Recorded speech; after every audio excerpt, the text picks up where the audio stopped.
कराची के इलाके पाक कॉलोनी बड़ा बोर्ड के करीब गाड़ी पर नामालूम अफराद फायरिंग करके फरार हो गए हैं। क्या तफसीलात हैं, जानते हैं सुहेल शब्बीर से। सुहेल, आगाह कीजिएगा। बिल्कुल, देखें, ये पाक कॉलोनी बड़ा बोर्ड के करीब एक फायरिंग का वाकया हुआ है, जिसमें एक मारूफ बिजनेसमैन है जिसके बारे में बताया जाता है मोहम्मद लाखानी। इनके ऊपर जो है वो फायरिंग हुई है और ये फायरिंग से जख्मी होकर निजी अस्पताल मुंतकिल किए गए हैं। जैवकुआ पर जो है वो पुलिस और रेंजर्स की भारी नफरी पहुंच चुकी है। जो हमारी पुलिस के हुकाम से बात हुई है तो उनका कहना ये है कि गाड़ी के ऊपर जो है वो फ्रंट स्क्रीन से फायरिंग की गई है, जबकि लेफ्ट साइड से जो है वो लेफ्ट साइड से जो पीछे वाली सीट है उसके ऊपर भी फायरिंग की गई है। तो अभी जो है वो जख्मी की हालत जो है वो खतरे से बाहर बताई जाती है और पुलिस जो है वो अब अस्पताल मूव हो चुकी है। जी सुहेल, ये बताइएगा गोली कहाँ पे लगी है और फायरिंग करने वालों की शनाख्त हो सकी है? क्या पुलिस ने तफ्तीश शुरू की? देखिए, बिल्कुल अभी ये वाकया क्लियर नहीं हो पा रहा है कि आया ये वाकया हुआ किस जगह पर है, क्योंकि मालूमात की मिल रही है कि शायद ये वाकया जो है वो लियारी एक्सप्रेसवे के ऊपर हुआ है और उनका ड्राइवर जो है वो गाड़ी को नीचे पाक कॉलोनी बड़ा बोर्ड की तरफ लेकर आया है। तो अभी पुलिस इस वाकये की तहकीकात कर रही है, लेकिन जो बज़ाहिर नजर आ रहा है उससे लगता ऐसा है कि मामला जो है वो लियारी एक्सप्रेसवे पर हुआ और उनको फ्रंट स्क्रीन से जो है वो गोलियां मारी गई हैं, जबकि उनके लेफ्ट साइड से भी जो है जो पीछे वाली सीट है उसके ऊपर भी गोलियां चलाई गई हैं। तो अब पुलिस तमाम जावियों से तहकीकात कर रही है और कोशिश कर रही है कि इस वाकये की तह तक जो है वो पहुंचा जाए। जी सुहेल, ये भी बताइएगा क्या ड्राइवर को भी गोली लगी है और उसकी हालत कैसी है अब? बिल्कुल, देखिए, अभी ड्राइवर मंजर-ए-आम पर नहीं आ रहा है। जो जराए बताते हैं कि उसके मुताबिक लगता ऐसा है कि ड्राइवर को भी इसमें गोली लगी है, लेकिन ड्राइवर अभी मंजर-ए-आम पर नहीं आ रहा है। लेकिन जो लाखानी साहब है वो जो है वो मंजर-ए-आम पर आ चुके हैं। निजी अस्पताल उनको मुंतकिल कर दिया गया है। उनकी हालत खतरे से बाहर बताई जा रही है। सुहेल, पुलिस हुकाम से बात हुई है? पुलिस हुकाम क्या कहते हैं? क्या सिक्योरिटी थ्रेट्स थे लाखानी साहब को? देखिए, अभी इस हवाले से कहना कबल इस वक्त होगा, क्योंकि अभी पुलिस इस वाकये तक पहुंचने की कोशिश कर रही है। अभी यही चीज क्लियर नहीं हो पा रही कि आया ये वाकया पाक कॉलोनी बड़ा बोर्ड पर ही हुआ है या फिर लियारी एक्सप्रेसवे के ऊपर हुआ है। बताया जा रहा है कि ये वाकया लियारी एक्सप्रेसवे के ऊपर हुआ है। ड्राइवर जो है वो अस्पताल जाने की नीयत से पाक कॉलोनी की तरफ नीचे उतरा है ताकि फौरी तौर पर शहर में दाखिल हो सके, अस्पताल जा सके। तो उसकी वजह से ये मामला जो है वो नजर आता है कि वो क्योंकि लियारी एक्सप्रेसवे का एक रोड जो है वो पाक कॉलोनी की तरफ नीचे उतरता है।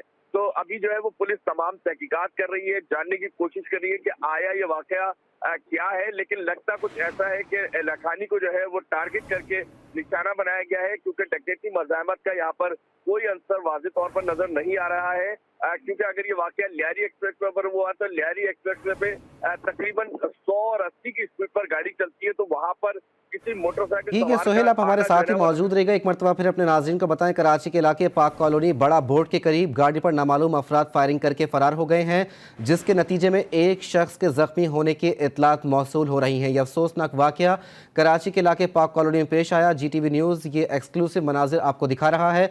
GTV न्यूज़ की टेलीविजन स्क्रीन के ऊपर आप ये फुटेज भी देख सकते हैं कि गाड़ी को निशाना बनाया गया और विंड स्क्रीन के ऊपर जो है वो फायर खोले गए, जिसके बाद जो है वो एक बिजनेसमैन जो है इस तमाम तर वाक़े के अंदर जो ज़ख्मी हो गए हैं, जिन्हें तिब्बी इमदाद के लिए आगा खान अस्पताल मुंतकिल कर दिया गया है। कराची के इलाके पाक कॉलोनी बड़ा बोर्ड के करीब ये अफसोसनाक वाक़या पेश आया, जहां नामालूम अफराद गाड़ी पार्क करके और फायरिंग की और जिसके बाद वो फरार हो गए हैं। आदमजी ग्रुप के मोहम्मद लाखानी ड्राइवर समेत इस तमाम तर वाक़े में ज़ख्मी हुए हैं, जिन्हें तिब्बी इमदाद के लिए निजी अस्पताल मुंतकिल कर दिया गया है। GTV न्यूज़ की टेलीविजन स्क्रीन के ऊपर यह एक्सक्लूसिव मनाजिर आप देख सकते हैं कि किस तरीके से विंड स्क्रीन और साइड मिरर्स की स्क्रीन के ऊपर जो है वो फायर खोले गए, जिसके बाद जो लाखानी ग्रुप मोहम्मद लाखानी जो थे वो ज़ख्मी हो गए हैं, जिन्हें तिब्बी इमदाद के लिए निजी अस्पताल मुंतकिल कर दिया गया है। टारगेटेड कार्रवाई की गई है। ये कराची के इलाके पाक कॉलोनी में बड़ा बोर्ड के करीब गाड़ी पर नामालूम अफराद फायरिंग करके फरार हो गए, जिसके नतीजे में एक शख्स के ज़ख्मी होने की इतलात मौसूल हो रही हैं। जबकि हमारे नुमाइंदे सुहेल शब्बीर में बता रहे थे कि ड्राइवर जो है वो इस मौके पर मंजर आम पर नहीं आया, जबकि मोहम्मद लाखानी की शनाख्त हो चुकी है और वो तिब्बी इमदाद के लिए अस्पताल मुंतकिल किए जा चुके हैं। बड़ा बोर्ड के करीब मोहम्मद लाखानी ड्राइवर समेत जख्मी हुए हैं और उनकी गाड़ी पर फायरिंग की गई है। विंड स्क्रीन के ऊपर फायर खोले गए, जिसके बाद जो है मोहम्मद लाखानी इस तमाम तर वाक़े में जख्मी हुए और तिब्बी इमदाद के लिए अस्पताल मुंतकिल किया जा चुका है। GTV न्यूज़ अपने नाजरीन को ये एक्सक्लूसिव मनाजिर दिखा रहा है पाक कॉलोनी के, जहाँ पे ये फायरिंग का वाक़या पेश आया है। फायरिंग से आदमजी ग्रुप के मोहम्मद लाखानी ड्राइवर समेत जख्मी हो गए हैं, जबकि नामालूम मुल्ज़िमान फायरिंग के बाद फरार हो चुके हैं और जख्मी शख्स को तिब्बी इमदाद के लिए आगा खान अस्पताल मुंतकिल किया जा चुका है। फायरिंग से आदमजी ग्रुप के मोहम्मद लाखानी ड्राइवर समेत जख्मी हुए हैं। सुहेल शब्बीर हमारे नुमाइंदे हमारे साथ मौजूद हैं, मज़ीद तफसीलात उनसे जान लेते हैं। सुहेल, आगाह कीजिएगा, जख्मी शख्स जो मोहम्मद लाखानी है उनकी हालत, अस्पताल इंतज़ामिया क्या कहती है, कैसी हालत है? बिल्कुल, देखिए मेरी पुलिस के हुकाम से बात हुई है तो उनका कहना यह है कि पुलिस का उनसे राब्ता हो चुका है और राब्ते के मुताबिक उनको जो है वो हालत खतरे से बाहर है और लगता कुछ ऐसा ही है कि उनको जो है वो टारगेट किया गया है। जो हमारी मालूमात है उसके मुताबिक ड्राइवर जो है वो फ्रंट सीट पर गाड़ी चला रहा था और लाखानी साहब जो है वो गाड़ी की पिछले हिस्से पर जो है वो मौजूद थे, पिछली सीट पर मौजूद थे। इसीलिए मुल्जिमान ने पहले फ्रंट सीट से जो है ड्राइवर को जख्मी करने की कोशिश की और उसके ऊपर तकरीबन 9 गोलियां जो है वो विंड स्क्रीन पर चलाई हैं और उसके बाद जो है वो तकरीबन 3-4 गोलियां जो है वो पीछे लखानी साहब जहाँ मौजूद थे सीट के ऊपर वहां चलाई हैं। तो अभी जो है वो मजमूई तौर पर बताया जा रहा है कि 14 से 15 गोलियां जो है वो चलाई गई हैं, लेकिन अभी इस मामले की पूरी तहकीकात की जा रही है, तमाम चीजें जमा की जा रही हैं और पुलिस, रेंजर्स और दीगर जो कानून नाफिज करने वाले इदारे हैं वाक़ई की तहकीकात की जा रही है, जाए वक़ुआ से तमाम तर शवाहिद इकट्ठे किए जा रहे हैं। सुहेल शब्बीर अपडेट कर रहे थे, बहुत शुक्रिया।